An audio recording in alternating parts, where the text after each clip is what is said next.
What's going on, iSurf Tribe? Welcome back to another video. Atua here. Just woke up and we're up bright and early. Got the truck loaded up with the board, the gear, and I'm driving into town and gonna go be meeting up with Andy to go surf another surf spot. So we'll see if we get some waves. And I hear there is a bit of a swell in town, so we should have some pretty good luck. But yeah, let's get in the truck and hit the road, get over there, get some waves.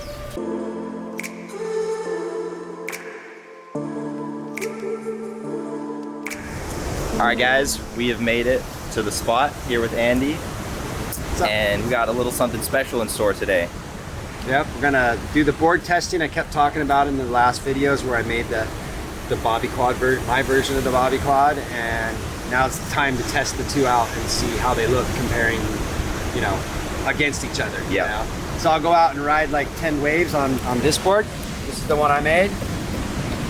So this is the Seidy Quad.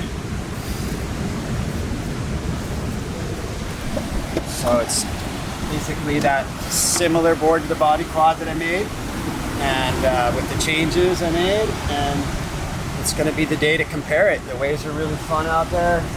It's a good kind of mechanical left that we're going to be surfing out here, and I'll surf about 10 waves or so on this board, and then we'll switch up and I'll ride the Merrick Bobby Quad and see how they look compared to each other. You know, basically that's what we're trying to achieve today, is see it visually.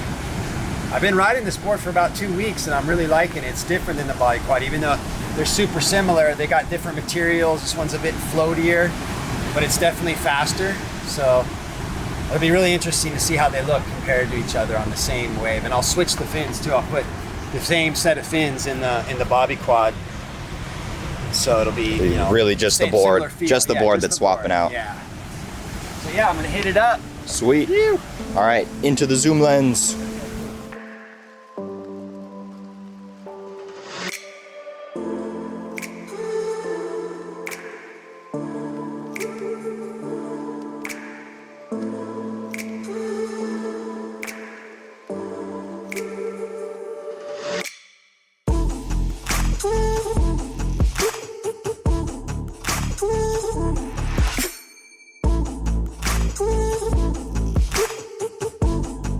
Cool.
right, so Andy just came back in from the second session with the Merrick, and honestly, both sessions look pretty good. I mean, as you saw, good waves and good turns, maneuvers, pretty flowy on both. But let's hear what Andy has to say. Yeah, what's up, guys? Yeah, this has been just a really interesting test. I've been really looking forward to this for a while, and yeah, there was a lot of things that kind of basically that I felt that on both boards that I kind of was expecting, and then other things that I wasn't expecting. I love both boards, and my assessment after surfing both these boards in the same conditions today with the same fins is that each one has its own advantage, and part of it's the materials. Like with my version being EPS epoxy, they definitely float more, they definitely paddle better, you catch waves a little easier, and there's a little bit more speed off the get-go. But then it's a little harder when you have a lot of speed and there's chatter. It's a little harder to get the rail in. You got to really focus and like push all your weight down in it. Whereas when I got on this board on the second session, it paddled in a little slower and I had to make a little more effort. And once I got to my feet, it was like, once I got the speed, because this wave's kind of fast, you get a quick drop and there's a lot of speed in the wave and a little bit of power. And I just felt like the rail engages so easy. It's like effortless to get the rail engaged, and it really like has a great turning radius. Both boards actually, as you see in the video, can have a really good radius. But I think the Merrick, and I think it's partly about the placement of the fins, because I did a little something different. It seems to come around a little bit easier and quicker, and I kind of like know why. I mean, the thing I did different on mine is I moved the fins forward. The front fins are forward just like a 1/4 inch, but I can almost feel that. I think the way these are closer, the cluster is closer together, it turns a little on a quicker axis. But I can turn this board really quick too. I've been riding this board for 2 weeks now in a lot of different conditions. And it's actually been pretty bumpy lately. We've had really strong offshores and we've had weird side winds, and it's not the ideal condition to ride this board, but I've been having a lot of fun on it. And when I have gotten some periods where the waves are really clean, I've been opening up on this board and doing some of my best like vertical surfing and some really quick carves in the pocket. So I'm super, super happy with this board. But comparing the two, they're a little different. They feel the same, they feel similar, but there's definitely that advantage of having the polyester foam, like being able to sink the rail easier at high speed with some bump, you know? So, and now actually, what I've been actually making in the last 3 months is I've actually been shaping the polyester foam and glassing it with epoxy resin, because the epoxy resin is way more, it's stronger and it holds up a lot longer. It's more expensive, but it's a much better quality resin. The flex is amazing in it, and it keeps its flex. So really the big advantage with the polyester foam is the fact that the rail engages better. It's got a little bit more weight to it, so in like a little like head high waves overhead, you're going to be able to get a better drop. And that extra weight gets you over the ledge a little bit better. And like I said, at high speed you can, and with some chatter or bump, you can get the rail in better. But the EPS is always going to be, out of these two boards, I would always grab this one for small waves. There's say like today, or groveling little waist to chest high waves. This board's lighter and it's got more flotation, so through flat sections it kind of glides through. That's the thing, is this board's kind of too on top of the water. When I'm going really fast and there's bump, it's hard to control. But in smaller clean waves, it's way faster, lighter, I can throw it around better.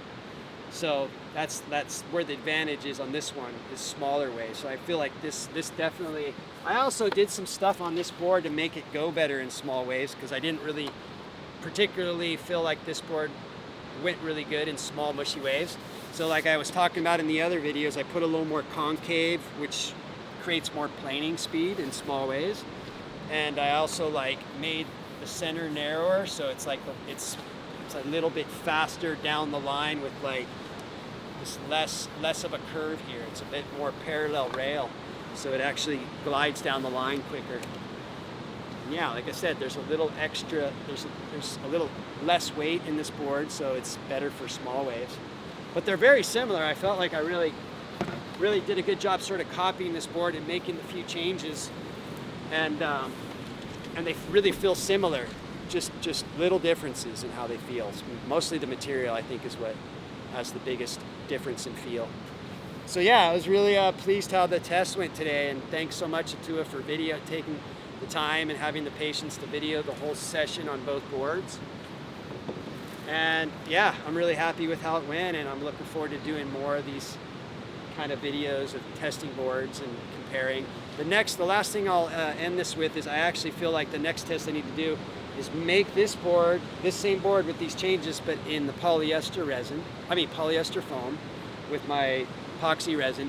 And I think it's going to be more of an honest test too, like using like the same foam, because there's definitely some advantages with this polyester foam, and that's what I'm shaping now anyway. So I'll still make EPS epoxy boards, but just if you're looking for a board where you're looking for a small wave board, anything from like shoulder high and down. So there's the big advantage of that. But in pretty much in all around waves, you almost want this polyester foam. But I feel like epoxy glassing is going to be much better. So that's it. That's a wrap. That's a wrap for the video. Hope you guys enjoyed, and pura vida and aloha. Yep, I definitely didn't just spill coffee all over myself because the lid wasn't on completely. Definitely not, definitely not.